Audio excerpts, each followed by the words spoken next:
Nah, jadi untuk penelitian yang kualitas audit itu kan dipengaruhi oleh 3 itu tadi tuh.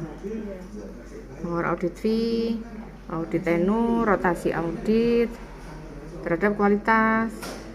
Nah, pertanyaannya kenapa kok kamu hanya ngambil 3 variabel itu yang independen?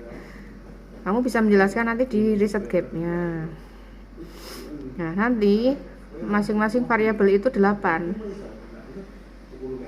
Ya, audit fee berpengaruh 4, yang tidak berpengaruh 4. Kemudian yang kedua apa? Audit tenure 4, audit tenure tidak berpengaruh 4. Yang satunya rotasi berpengaruh 4, yang tidak berpengaruh 4. Kalau bisa jurnalnya ya jurnal Sinta 1-2 dari Brawijaya, dari UI, UGM. Itu yang Sinta Indonesia ya. Yang internasional boleh. Objeknya beda nggak apa-apa ya Bu? Itu Nggak pembedanya ya? Nggak apa-apa. Yang penting variabelnya itu. Hal ini saya maksudkan adalah kakak tingkatmu kemarin bingung, hasilnya itu tidak berpengaruh, dan dia tidak tahu kenapa itu tidak berpengaruh. Ternyata dia kurang jurnalnya. Kalau kamu bisa membaca jurnalnya, itu pasti ada kenapa ini berpengaruh. Dulu itu NPM itu mengukur profitabilitas tidak berpengaruh terhadap pertumbuhan laba. Kok bisa? Dia tidak bisa menjelaskan karena jurnalnya kurang. Maka dari itu mulai dari sekarang anak-anak tak minta untuk mencari jurnal yang bertentangan tadi. Karena kalau bertentangan itu namanya gap. Saya meneliti ini karena ada gap antara audit fee dengan kualitas audit, audit tenure dengan kualitas audit, terus rotasi berpengaruh dan tidak berpengaruh. Ternyata NPM dari rasio profitabilitas itu tidak berpengaruh karena semakin banyak volume penjualannya, profitnya tinggi. Tapi profitabilitas tinggi itu dibarengi dengan biaya operasi, biaya produksi yang tinggi juga. Akhirnya fluktuasi dari profitabilitas yang naik turun tadi tidak mempengaruhi pertumbuhan laba. Oh, maksudnya Berpengaruh.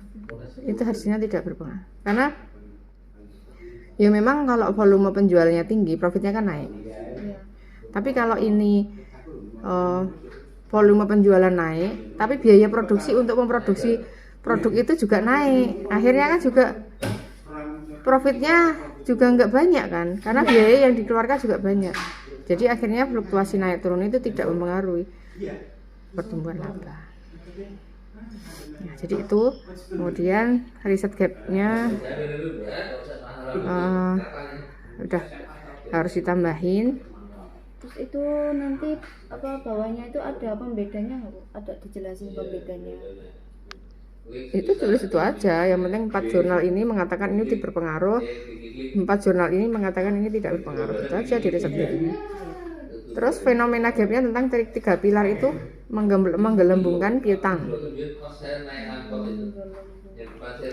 Siapa ya, aku lupa. Tiap hari ganti-ganti. Ini tadi 3 pilar apa kasusnya? Melakukan penggelembungan dana sebesar 4 triliun pada akun piutang usaha, Menggelembungkan. persediaan dan aset tetap. Jadi terjadi penggelembungan. Itu masuk dalam apa tadi? Objektif karena dia tidak objektif dan maksudnya mementingkan diri sendiri kan gitu. Tapi tahunnya tahun 2000 berapa? 2017. Yang tahun baru dong. Ada nggak? Waktu presentasi sama dosen seminar di nggak? Dikritik nggak? Itu tahunnya 2017 itu. Enggak Ibu, soalnya Tahun penelitianmu tahun berapa? 2016 sampai 2020. Oh gitu. Ya udah berarti masuk tahunnya. Kalau kamu mau pakai teori apa tadi? Sinyal itu memberikan sinyal pada calon investor. Ya, biasanya profitabilitas itu memberikan kesan bahwa perusahaan itu memiliki profitabilitas yang tinggi, sinyalnya bagus. Nah, tapi kalau ini Dengan kapital itu gimana Ibu? Kayak artinya apa? atau pengalaman gitu. Oke, kita kembali ke teori human capital ya, hubungannya antara audit fee, audit tenure sama rotasi audit, kaitannya dengan kualitas audit. Kalau pakai human capital itu dicapai dengan dua cara. Ya. Dicapai dengan manusia itu bekerja untuk kuantitatifnya.